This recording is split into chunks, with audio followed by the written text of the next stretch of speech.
he shouldn't have lost it in the first place. He shouldn't have left it vacant in the first place. That's all I have to say. He know where to contact us. Xander Zayas recently made history by becoming the youngest male world champion, a milestone that sparked strong reactions across the boxing world, which we will discuss later in this video.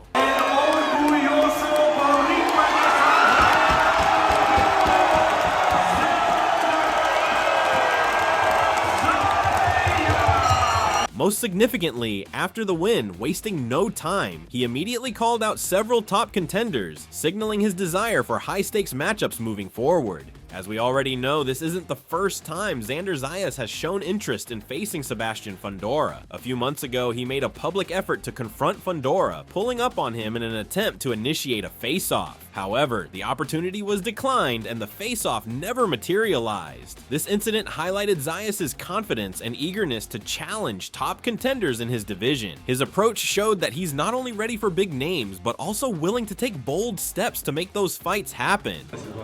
Yeah, hey, congratulations once again. Can we do a face-off? Let's go.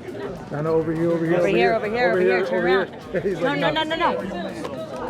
Xander, can I get you? No face-offs. Yes, of course. Okay, they didn't want to do face-off. It's all right. It's part of it. We'll get it going. Yeah. Now, following his impressive, historical win over Garcia, he was quick in setting his sights on an even bigger challenge. He called out Sebastian Fundora, who recently made headlines with a dominant victory over Tszyu. Zayas said he is eager to challenge him next because he wants to reclaim that title and prove himself against one of the best fighters in the division. He feels he has earned his chance at the greatest fights, and Fundora is at the top of that list now that he has a world title around his waist. Who would you like to fight if you had the choice in that homecoming matchup, Xander in Puerto Rico? Whoever. I heard Backroom is looking for an opponent. Sebastian Fundora, I heard, won his belt back. So anybody in the division can get it now. It's like I told you, there's no running now. I'm a world champion and I have what they want. On the other hand, a few months ago, there was also growing buzz around a potential showdown between Zayas and Vergil Ortiz, but negotiations never reached the finish line due to various unresolved factors. Now, with Zayas proudly holding a world title and firmly establishing himself as a top contender in the division, the landscape has changed. Riding high on momentum and confidence, he is actively seeking bigger challenges, and a clash with Ortiz is also at the top of his list. With his name now in the spotlight, he's ready to chase the biggest fights of his career. Beginning of the year, Xander, there was talk of Vergil Ortiz, and the fight didn't happen. Now that you're a champion, do you see that fight happening in the year? I mean, I hope so. I say yes. Like I always say, I say yes. So I hope that all those big fights happen. There's no more running for me. I'm a world champion. I have what they want. So yes. Furthermore, Xander Zayas was extremely happy and proud of his journey after winning his first world title. He highlighted the value of development while thinking back on the bout, pointing out how much he had changed since making his debut. He also clarified that in order to maximize his abilities and turn the tide in his favor, he made deliberate adjustments. Although he admitted that Garcia was a formidable foe, he attributed his triumph to following a sound strategy. For Zayas, this victory was more than just a title. It was the fulfillment of a lifelong ambition achieved via perseverance and self-control. Man, that's what it's all about, growth. You guys saw me, or you guys have been seeing me since I'm 16 years old, and you guys seen the growth. You guys seen the elevation in my game every time in. I make the adjustment every time it's needed to be done, and today wasn't the exception. Today we had a tough opponent in Jorge Garcia Perez. I came forward. He came to fight. We knew he was coming to fight. We needed to keep him at distance. And that's what we did, frustrated him. In addition, he went on to break down the strategy he employed. His primary goal was to frustrate Garcia and throw him off his natural rhythm. Zayas knew that disrupting his opponent's game plan would give him a clear path to victory. Throughout the bout, he stayed focused, carefully monitoring each round and making the necessary adjustments. By staying composed and executing with precision, he successfully imposed his style and control over the fight. In the end, his strategy paid off, allowing him to outsmart and outclass Garcia. So I feel like obviously he was a tough opponent, and he wasn't gonna quit, and I didn't want to throw everything in the 7th round knowing that I had 6 or 5 more rounds to go.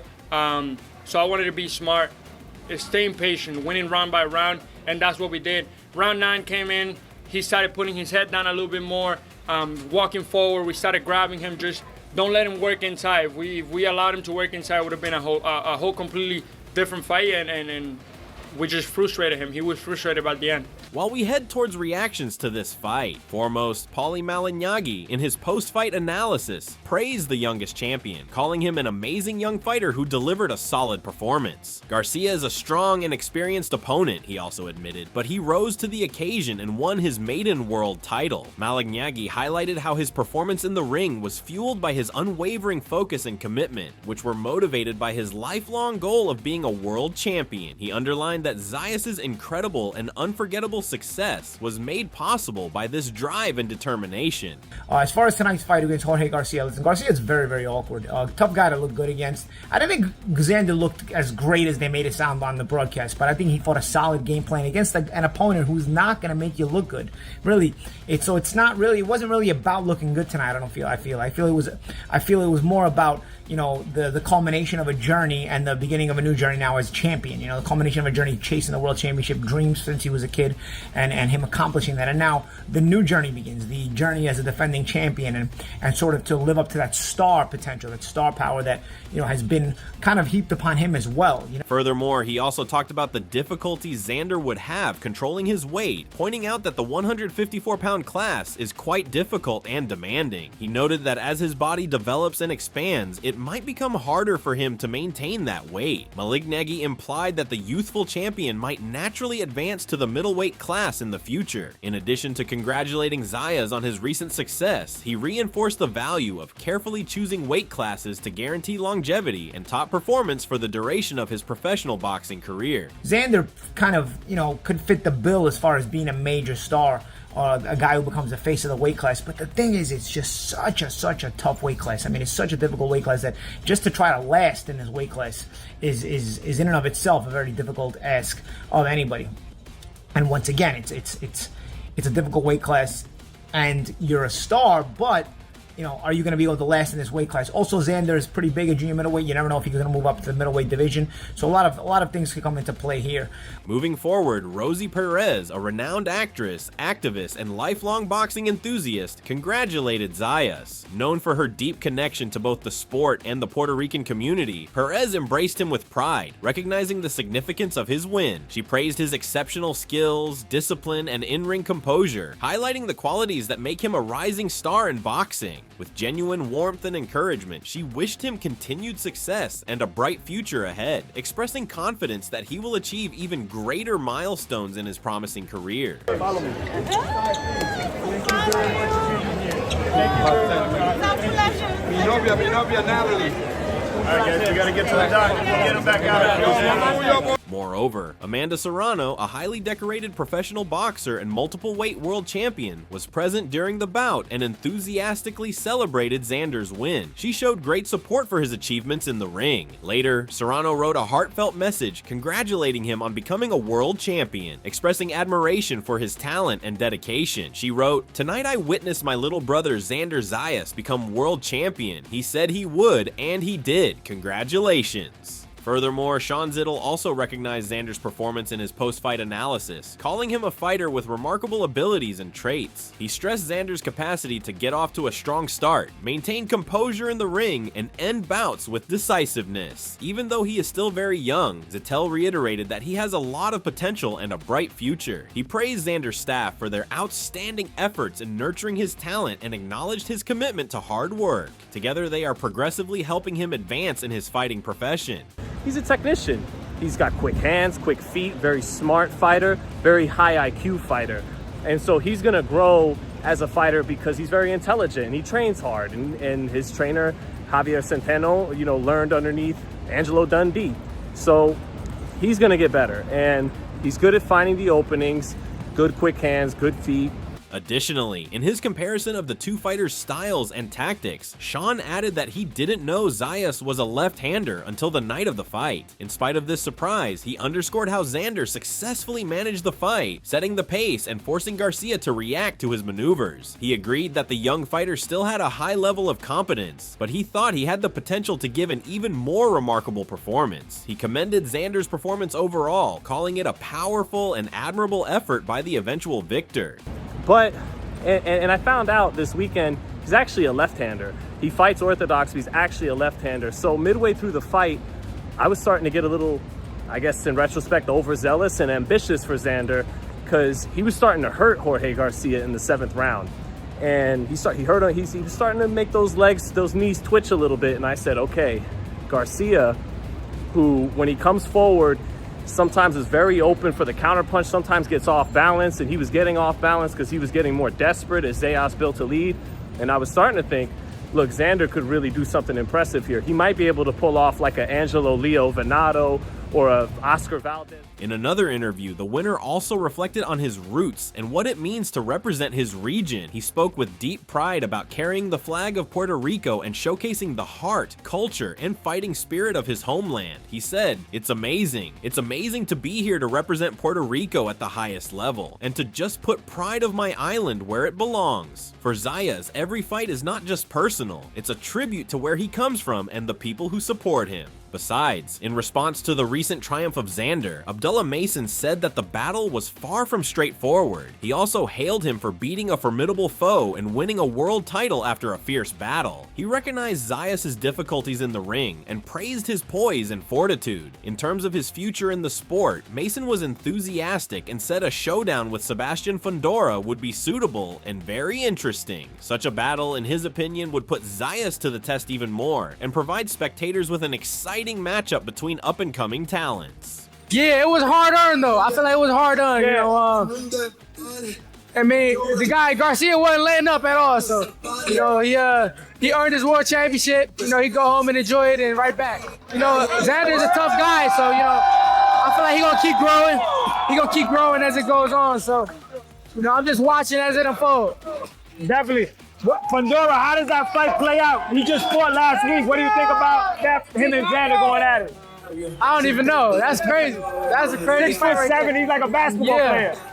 While we shed light on Xander Zayas' career, he is a rising Puerto Rican boxing star who has quickly made a name for himself in the sport. Born on September 5th, 2002 in San Juan, Puerto Rico, he began boxing at a young age, inspired by legends like Miguel Cotto and Tito Trinidad. Zayas turned professional at just 16, making him the youngest fighter ever to sign with Top Rank. He made a sensational debut in October 2019, knocking out Genesis Win in the first round. You know, we was able to find the distance from the first belt.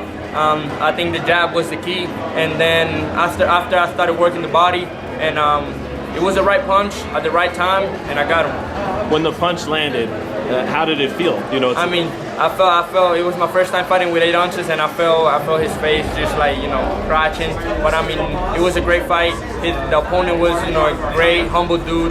Respect to him, and just grateful to be here, man. As of July 2025, Zayas holds a perfect record of 22-0 with 14 knockouts and recently became the youngest active world champion by winning the vacant WBO junior middleweight title at Madison Square Garden. His impressive skill set, including superior footwork, timing, and clean combinations, has earned him widespread recognition and a bright future in the sport. As we know, Sebastian Fundora recently secured a huge win over Tszyu, which drew mixed reactions from the boxing community. First and foremost, famous boxing pundit Teddy Atlas stressed that confidence was the key in the rematch, pointing out that winning a title can greatly improve a fighter's attitude and performance. He saw a change in Fondora's mentality when he stepped into the ring, displaying more concentration and more astute tactics. Atlas added that this change in perspective was crucial to his success. He highlighted how well Fundora executed his game plan on the night. Additionally, Atlas stated that he had foreseen his triumph prior to the battle.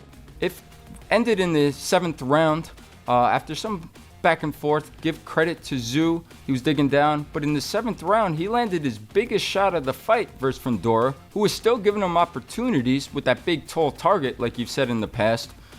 I thought maybe he might be onto something. Maybe he still has some chances. He goes to the corner, and that's it. He doesn't get off the stool. The fight is stopped. It's over. Fundora wins the rematch, retains the title. What'd you make of this one? Fundora, I mean, it all starts with confidence. It all starts with belief. It all starts with who you think you are. Winning the title makes fighters think they're champions and know they're champions. And I did say that. I've said it before, and a lot of people are using my terms now, and that's fine. But the old timers told me, Cuz told me, you win a world title, you become 30% better. So I picked Fundora to win this fight. Matter of fact, I made a pick, you were with me, privately. You know, I told a few people he's going to stop him. And he did stop him. Most importantly, Jeff Mayweather discussed his thoughts on the pivotal period in the bout, pointing out that Tim seemed relaxed and comfortable during the first few exchanges. According to Mayweather, he started out well and seemed to be settling in. However, everything changed after the opponent's elbow in the second round. That one moment, he said, altered the fight's outcome and placed Tszyu on the defensive, both mentally and physically. After that, he struggled to get momentum, and Mayweather thought that pivotal moment effectively decided the fight.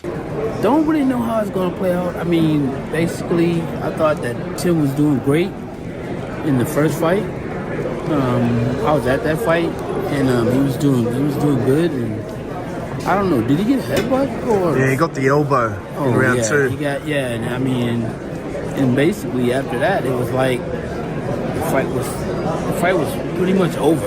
Yeah.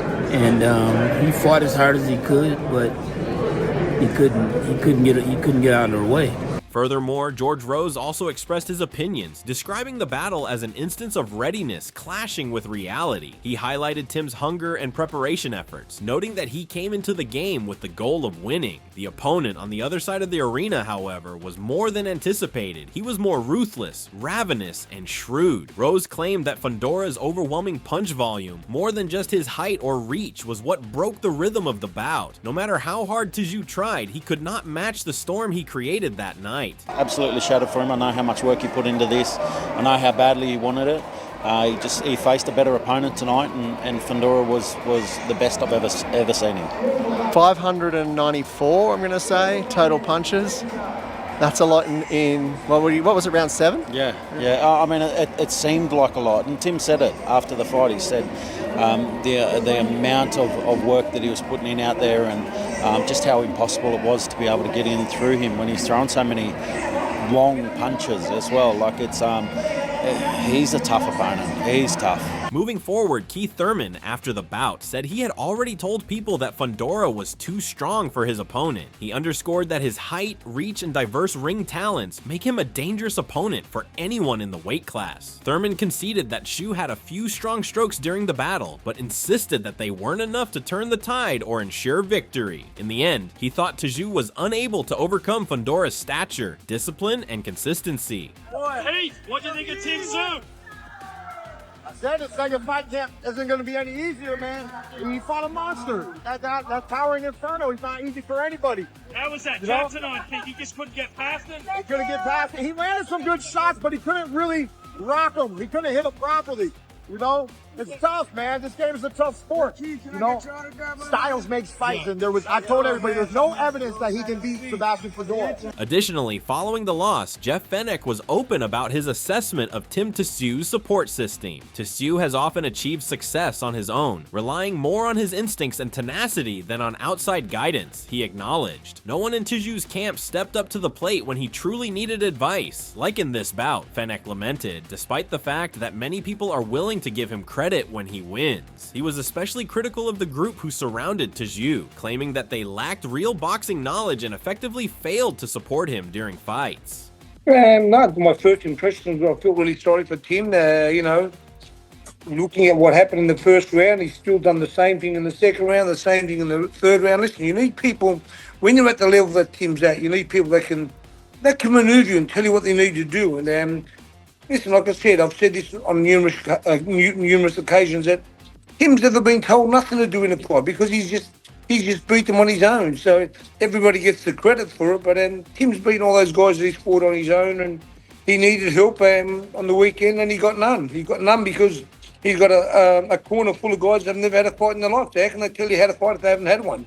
In short, the boxing community is thrilled with Xander Zayas' historic achievement, as he officially announced his arrival on the world stage with an impressive and well-earned victory. His win has sparked widespread excitement and admiration, with fans and analysts alike praising his talent, composure, and potential. Now, all eyes are on what's next for the young champion. There's growing anticipation around his future matchups, especially after his call-out of Sebastian Fundora. Many in the boxing world see that fight as a highly competitive competitive and intriguing clash of styles, fully supporting Zayas' ambition to take on top-tier opponents at this level. And in the end, what did you think of this fight? Was there a moment that stood out to you as your favorite? We'd love to hear your thoughts. Who do you think should be Xander Zayas' next opponent? Could it be Fondora or someone else in the division? Drop your opinions in the comment section below and let's talk boxing. Don't forget to like the video, subscribe to the channel, and hit the notification bell so you never miss an update. Stay tuned for more breakdowns, interviews, and fight night coverage coming your way soon.